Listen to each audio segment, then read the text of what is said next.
Good morning, Thursday morning, we're up at Bonington, vlogging away. A little bit of water, beautiful, what a gorgeous morning, and the water is fast flowing. Good morning, Mr. Divine. There is quite a bit of power coming off the water this morning. Good morning, Zoe. There's my big tree. Love that big handsome fellow, he's gorgeous. Bit of the river. Wee Ralph, here we go. Good morning. Hope you're all well. Let me get up this little tight bit and find my way onto the path. Good morning, Mr. Grant. Good morning, Nadia. Good morning, everybody. And hello. So, again, that's 2 mornings in a row. Definitely need to up my game. I have no idea what I was going to talk about. Just a few minutes before I got to the waterfall, I thought, well, spiritual crisis, spiritual deficiency, spiritual crisis, spiritual deficiency, addicted or disconnected. And I was thinking and reflecting on the conversations and talks that I've had with people over the last few days, and indeed just following the process of how the vlogs have been going. Morning, Shorty, hope you're well. So we're in a pandemic right now. So words that we're hearing that's becoming our new norm is pandemic, epidemic. You know, we're heading towards Armageddon. What about Farmageddon? For every pill there's an ill, for every ill there's a pill. And sometimes you need another pill to counterbalance the pill that you've got. And, you know, start taking this pill, but then you might become constipated, so I'm going to have to give you this pill to help you with your constipation, but then you might have this, so I'm going to have to give you that. So, you know, we're living in what I foresee, what I see as is a massive amount of loneliness, unhappiness, disease, addiction, affliction, crisis and deficiency. So spiritual deficiency. And, you know, I look at Facebook posts, I look at what people are putting on, I look at what's going on in the world, I look at what movies are popular, it's always very interesting to see what's #1 rating in Netflix. Right now it's a thing called 365, I've not watched it, but I believe it's a sort of similar thing to that. I don't know, Mr. Grey or something, I can't remember. That was popular about 10 years ago. It's a kind of sexual twist thing. I believe it's about a woman that was hostage that then fell in love with her hostage taker, which is known as the Stockholm Syndrome. And then we start to think about the Stockholm Syndrome and where have we fell in love and where have we became attached to the abuser, to those that have kept us hostage, right? So metaphorically, are you hostage? Or are you the hostage taker? You know, are you in a relationship or have you got a hostage? Have you got a wife or have you got a hostage? Have you got a husband or have you got a hostage? I've got this husband as long as he does exactly and he becomes a yes man. Or I've got my wife that's a hostage. And I'm okay as long as she's working within the parameters of my control, which keeps me safe and vice versa. Right, so these are the kind of things that I've been thinking about over the last few days. And coming towards this. Now, what's lacking in a lot of people, and certainly I hear it quite a lot, and they'll go back to the Facebook post, is about compassion and self-love and, you know, do you love yourself? And I've never loved myself. You know, I don't love myself. I don't love myself enough. Okay, so a client comes into my room and it's like, you know, I don't have any self-compassion, I don't have any self-love. Where are you right now? I'm in your office. You paid for the session, pre-session, is that correct? Yep. You paid for it when I sent you the terms and conditions? Yep. How long ago was that? 3 weeks ago. So how long ago was it you made the appointment? Oh, about 3.5 weeks ago now. Right, okay. What part of you, what aspect of your personality was it that made you make an appointment to come here today? The broken part of me? Well, was it the broken part that you were wanting to look at? Or was it the part of you that had some kind of self-love and compassion for yourself because you knew that your behaviour and the way that you were working within that brokenness was no longer serving you and you were looking for a solution? Aye, when you put it like that, that's what I was doing. Right, okay, so there is an aspect of you that has self-love. Aye, right enough, never thought of that. Right, people would say, oh, I'm incompetent. Right, I feel incompetent. That's quite a common thing that we hear in the coaching world or counselling world, couching world. Combination between coaching and counselling now. And that's real, I'm not just making that up. I'm a coucher, I'm a counsellor coach. I'm incompetent. Right? And this is true. Client comes in a RS something Audi, right, 400 brake horsepower, right? I'm feeling really incompetent. That's a really pretty decent car you've got out there. Did somebody else drive it up here today? Oh no, and then starts telling you about how good it is and how fast it is and not to 60. And so what part of you drives that car? That takes quite a bit of competence to be able to drive a 400 brake horsepower car. That takes quite a bit of competence in order for you to get here on time. So there is an aspect of us that's competent. So we tell ourselves a story because we're caught in an illusion that we don't have self-love, we don't have self-compassion, and we're not connected. Another thing that you hear a lot of is what's going about right now is some 26,000 year cycles coming to an end. We're in the age of Aquarius, we're in the golden age, we're on the age of awakening. We're all wakening up, man. You know, consciousness is expanding, or we're going to be working, or I'm working from a higher level of consciousness. Right, don't buy into that. Right, I don't personally agree with that. And the analogy that I have for that is all that ever has been and all that ever will has always been and always will be. So that level of consciousness has always been available to access, but because of the backdrop of certain structures and systems, we've not been able to actually access it. And that became true for me when I'm now seeing nature in a much more vivid HD type way. And well, has nature become brighter, or has the white noise of the stress and busyness of our society dropped away that's actually allowed me to see something more in its natural state, which is probably more correct than some great awakening story which we can fly on the shirt tails of. And man, there's coaches buying into that as well, isn't there? I'm an awakening coach. I'm going to awaken you. Awaken me for what? Oh well, you know, you've been asleep for thousands of years. Really? Okay. Right, not necessarily. So, higher level of consciousness. No, it's just another level of consciousness, but when we start to describe it as a higher level of consciousness, what we're actually doing is trying to figure it out from an egonic perspective, from our ego mind. So, if we're locked into our ego, then we're going to have to look at things. We'll always see it as good, as bad, or right or wrong, or higher or lower. So, when you start to work on your stinking thinking or your negative bias or your belief systems, your conditioning and the constraints of which you're in, when you start to delete them, you start to experience another level of consciousness. And it may feel like a higher level of consciousness because you feel better when you're in it.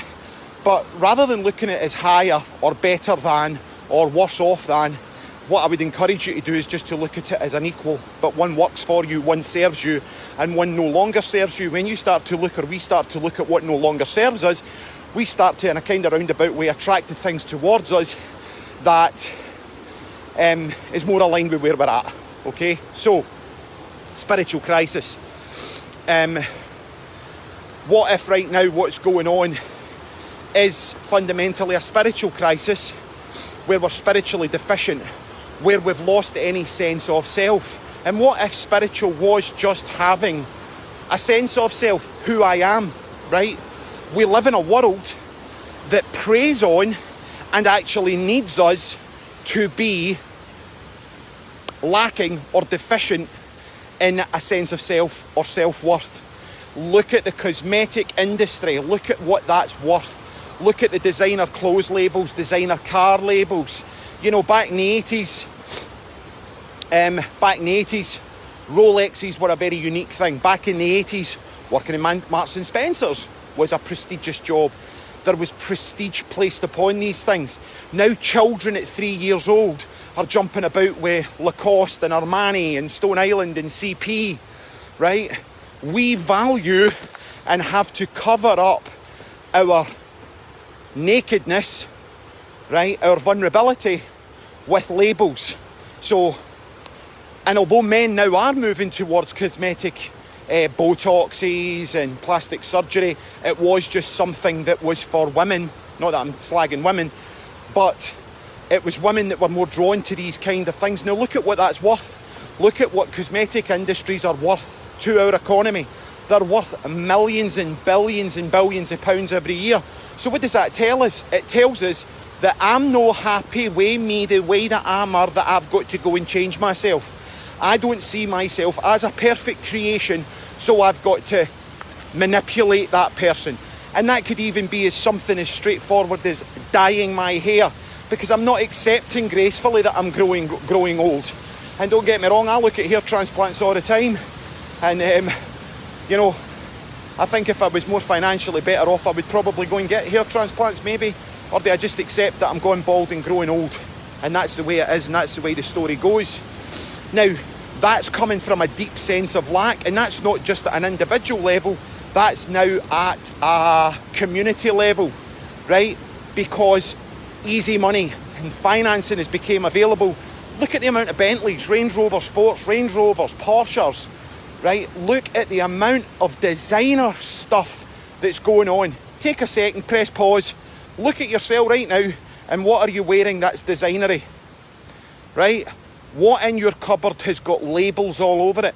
And we're using these labels as a backdrop to try and cover up who we actually are, because we feel deficient and we want to project to the world that we're something that we're not, right? So let's just imagine that that's coming from a deficiency, a crisis, a place that leads to addiction. We're addicted not only to drugs and alcohol, we're addicted to our thinking, we're addicted to what people think about us, and we're addicted to the perception that we're projecting out into the world so that people will think that I'm okay, I'm all right, I'm doing all right. Now, we're not doing all right. You know, I know, or very recently, probably in the last 6 months anyway, a person that I thought was a very spiritual person that was actually training in a spiritual position, and then I got a FaceTime from one of their pals, and they flicked the camera around, and that person was lying after a bottle of rum, completely unconscious, splattered, not even drunk, but comatose, right? And then when that person found out that I had seen that, because they weren't aware of it because they were completely and utterly peeved out their nut, the first thing they said to me was, you know, I've been working really hard, and it was just I just had a wee bit of a blowout. But do you know what? The relationship changed after that, and then I started to feel uncomfortable because they started to ignore me, and I took that internally. That's nothing to do with me. That's to do with you, right? That's you. So somewhere you're completely out of integrity because you have to hide that part of yourself, right? Nothing wrong with you having a bottle of rum if that's what you want to do and going to have a blowout. But don't hide the shadow. Don't run around your community, kid, knowing that you're Mr. Holy. You know what I mean? That you're professing the word of the Lord and that you're a superstar, because you're no, right? Now, what if those shadows that we've all got, those places that are inside us all, are needing to be exposed, right? Because it's easy to look at the darkness in other people. It's easy to project and point the finger, right? Point the finger and project onto the world and project people. It's like, oh, you know, there's loads of shadows. Give you an example of one. Oh, you know, did such and such, did a friend of ours try and friend request you on Facebook? Don't know. Folk friends request me all the time and I just accept them. All right, okay. Do you want me to look into it? I'll look into it. Aye, they did. Aye, right, okay. Aye, they're doing that. That person's doing that with all our pals right now, and they're going around and befriending all our pals. Right, and you just sit back. You just sit back and watch. And then that person, that's what they do. So where are we projecting? Let's pull back the projections. Let's take ownership for where we're projecting onto other people, right? And start to own the shadow, because until we own the shadow inside ourselves, the darkness, you know, that ugly bit, we're always going to see it in the outside world. Now, boom, this is where I'm going back to the point in the talk. It took me a while to get there. What I believe we need to do, especially when I'm working with addiction, is stop looking for the solution outside ourselves. So we see the problem outside, oh, he's a that, or he's an addict, or he's a this, or he's a narcissist. And everybody's flying that word about the new, isn't he? He's a narcissist, he's a this, he's a that, she's a this, she's a that. Right, great. But back to my old granny Edna, every time you point a finger, wee man, there's 3 fingers pointing back at you. So own that projection, own that, right? And, you know, rather than seeing, having massive amounts of struggles in my life, you know, which I've created myself because I'm a donkey, right? And I've got to make things get really, really bad before I get the lesson from them, right? But rather than looking at it as being, rather than looking at it as being a really heartbreak, harrowing, sacrificing story that you're going through right now, change how you view it. What's this to teach me? Where was I going wrong? Where was I swimming upstream? Where was I not living my purpose or being in integrity to myself and who I am? Right? Where were you doing that to have caused this to have come into your life? And use it as a teacher rather than something to put a coffin in, a nail in your coffin. Right? Excuse me a minute, I'm just banging under these trees. So, and use that as a place of growth. And the best way to grow through that, in my opinion, is to own the projections and what happened. Oh, I'm feeling like this because she done that to me. Yeah, maybe so, maybe that's true. But where were you doing it to yourself? So for an example, my partner's had an affair, right? Okay, where were you having an affair? Well, I mean, I wasn't having an affair. No, I mean, all I do, really, my life just consists of looking after my 7 horses. Right, okay, that must take quite a bit of time. Aye, it does. So, what sex are your horses? Oh, they're all males. So you've got 7 male horses that take a massive amount of your attention. Yeah. So you might not have been having an affair, out a marital affair sexually, but you were putting all your horses before your relationship. Where was the time that you had for your relationship if you're getting up at 4:30 every morning and not getting into 9:30 every night? You were putting that before. So your attention was going to something other than where it should have been, which was into your relationship with your husband. Never thought about it like that before. So look at it and bring it back to yourself. Where, with what's going on externally, could you use as a feedback mechanism to what's going on internally and what's going on? Looking before you look out, right? Hi Harvey. I've not looked down at all this morning. I've not looked at the camera at all this morning. So a spiritual crisis, we're in emptiness, right? And a system that we actually have that we're in place, and I'm not politically minded at all, but the structure of the system of which we're inhabiting right now is fundamentally probably more a capitalist system. A capitalist system that if you're competitive, greedy and selfish, that system will work for you, right? And it'll work very well for you. But that's actually not who we really are. That's not our true sense of self. Our true sense of purpose has never came from a competitive, aggressive singulate, right? So what would it look like to look more inclusively, right? How empty are you feeling right now? How lost and disconnected from your environment do you feel? So that level of disconnection, the level of disconnection which you have, is associated with a level of trauma that you might have in your life. And to the level of trauma and disconnection that you have in your life, you may have to itch that wound, if you like, and scratch that itch with external substitutes, external things, right? So we're looking outside for the answers to heal our addiction. We're looking externally for that, right? So people go to fellowship meetings, the AA, never going to hear me slag them. I have my issues with them, but I have the issues that I've got with my own minister that I actually respect, but I don't agree with everything that he says in my church, right? But I still go along because I get more from going along than I do from having any judgment on him, right? He's got his belief systems and that's okay, and I've got mine.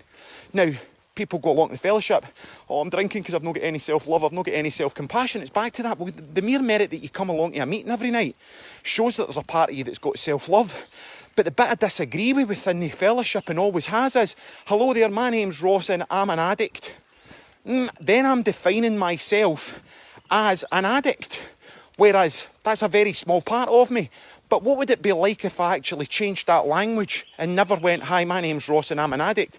Is, my name's Ross and I'm deeply traumatised, really unhappy, I feel totally disconnected, and I'm using substances and alcohol as a way to try and scratch my itch because I've not found a healthier substitute yet. What one sounds better? What one feels better? Right? Right? So,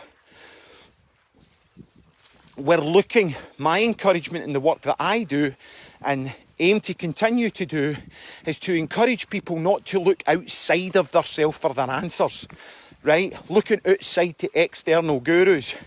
Get yourself somebody that will show you the path inward, right? It's biblical. The kingdom of heaven is within. To enter it, you will go through the narrow gate, because wide is the gate that leads to destruction. I interpret that in my way, rightly or wrongly.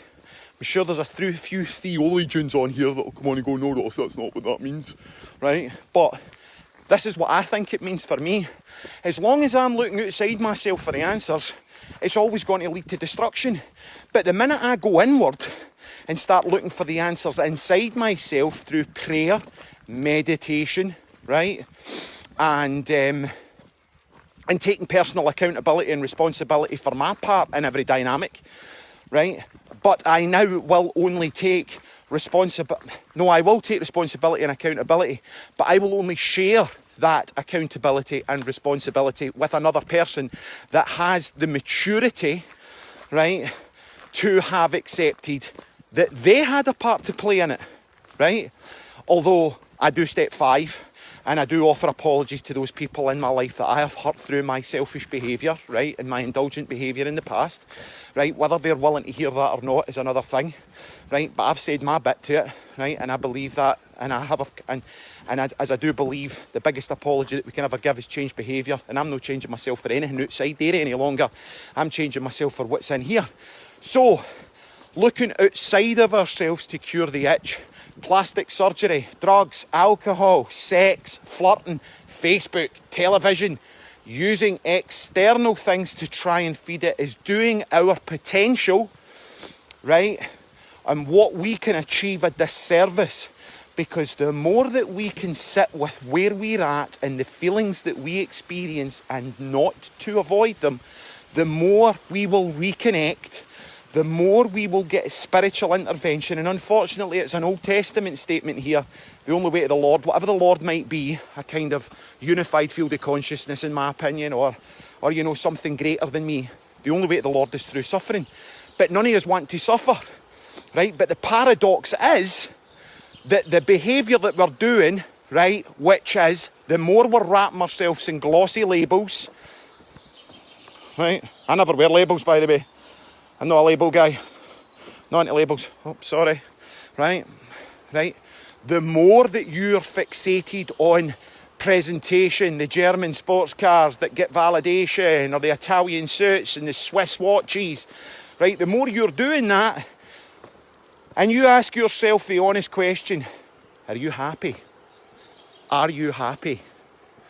Right? And the answer might be no. Do you feel fulfilled?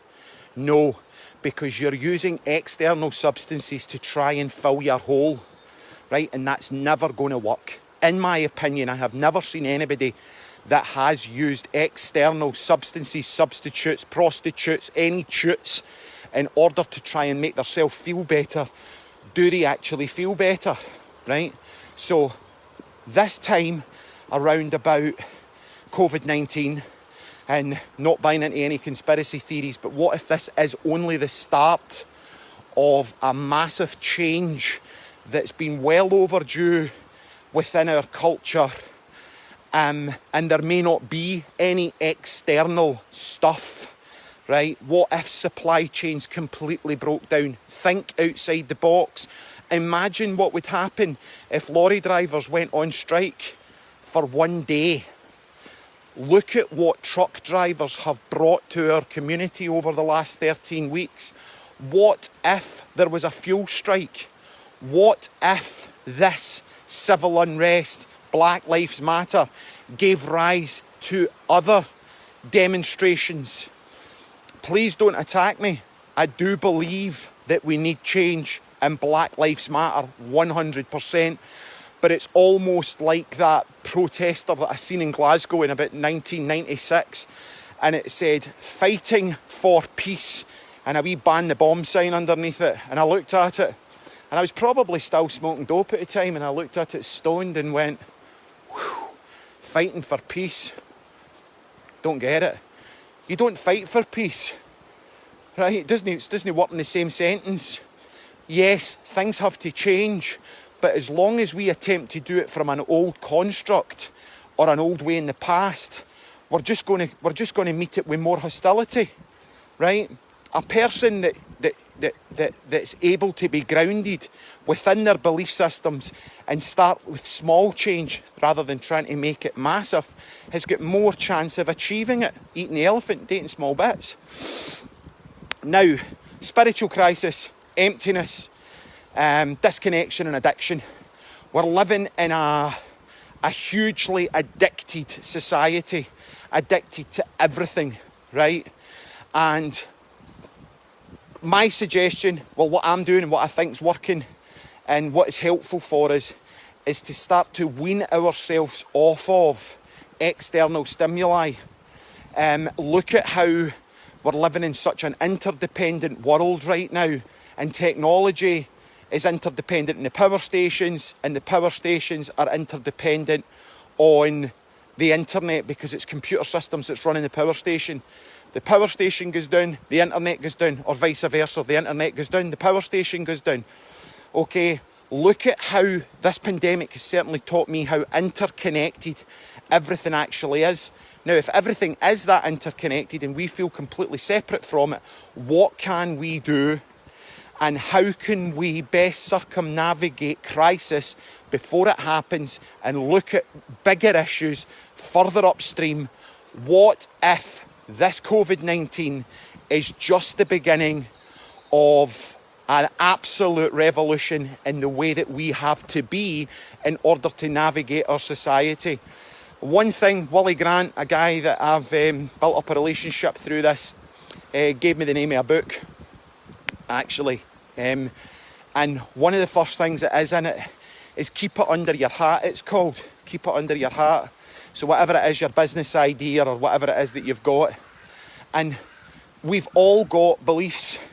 It's like, if you're going to have a cull on Facebook for your pals, I'm culling all my pals that are politically incorrect, don't tell the world you're going to do it, just go and do it, right?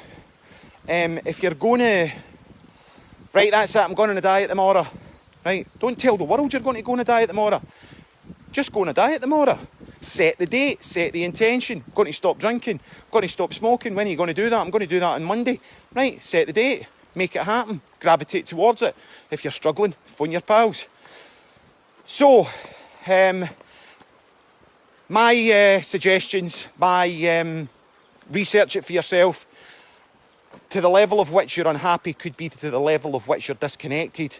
To the level of which you're disconnected could then be causing unharmony in your life, dissatisfaction, dysfunction. So bring it back to yourself. Self-compassion. The first step of getting out of any addictive process is that we're in denial.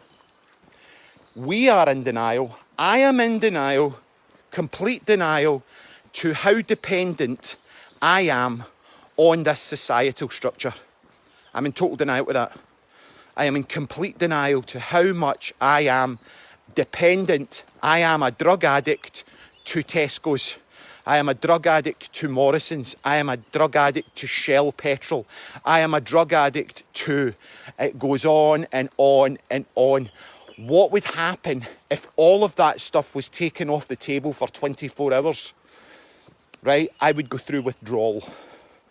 Okay? So, what if the systems that we have been brought up in, the water of which we inhabit, ask a fish what water feels like, it won't be able to tell you. What if this system that we have inhabited, we are completely and utterly addicted to? And what would it look like if that system was to collapse before a new system could be reborn? A more effective system, a more harmonious system. We're hooked into our negative thinking, our depression. We're hooked into a biochemical internal factory that's polluting our mind. So we want to deal with the pollution out there. We need to deal with the pollution out there. 100%, it's real. Climate change and the world being heavily polluted and toxins and heavy metals. That's all true, I'm not denying that. In here. I'm polluted in here. Right? No wonder I can't feel that higher level of consciousness, because there's a smog. There's a fog of pollution. So then you clear the pollution, you get a sense of what was already there. But then we describe it as I'm in a higher level of consciousness. Anybody that tells you they're in a higher level of consciousness, they're an egomaniac, right? They're functioning for their ego. If anybody tells you they're awakened, right, I've awakened from all of this, they're coming for their ego, right? The ego values separation. It's basically telling, well, I'm awake and you're no, right? Or I'm working for a higher level of consciousness and you're no. And then we want what they've got, which is external, because you'll never have what they get. Even if somebody's wearing a nice white Gucci shirt, and you look at them and you think, I'm going to go and get the nice white Gucci shirt, right? And you put that on, it's never going to make you feel the way that you thought you would feel when you saw the other person wearing it. External, right? So when you can come in alignment with what's going on inside you, and that might not be a white Gucci shirt, that might be a pale blue Marks and Spencer shirt. You'll wear it well, you'll wear it with pride, you'll get noticed, and you'll feel good, right? Because you're actually steering your vehicle from an internal perspective rather than seeking validation from the external world. Right. Wow. Whew. Bring myself back. Remember, I disappear. Woof. Right, back we come. Right, I'm back in Kirkful Bank, and I don't even know if I answered what the headline of this was. I might be sneaky and go back and change the headline. Right, spiritual crisis, spiritual deficiency, addicted and disconnected. I don't even know if any of that touched it, because I've not got a clue what I was talking about. It's just a way of it, rambling. Right, I wish you all a fantastic Thursday. It's almost Friday. I'm wondering what you are doing for the weekend, what you've got planned, what fantastic, great, wonderful, juicy activities you've got that's going to make you feel super connected. Are you leaving your phones in the house? Are you, have you got something exciting planned on the prospects that Nicola Sturgeon gives us a little bit more leeway? Have a great weekend. Have a great, tomorrow's Friday. And yeah, it's an absolute privilege talking about this stuff. I don't know if I'm making any sense or no, but I'm it's the way I think. Sharing my inner world and thoughts with you is a privilege. So thanks for listening. Hope you have a great day, and stay cool. Wally Grant, I don't know if we're catching up to date or not, but if we are, Mr. Grant, could you ping me a wee text and let us know what's going down? I know that you've got something to share with me, and I'm moving a wee bit further forward with some of the challenges that you put to me. And I'll speak to you all soon. Have a great day. Bye.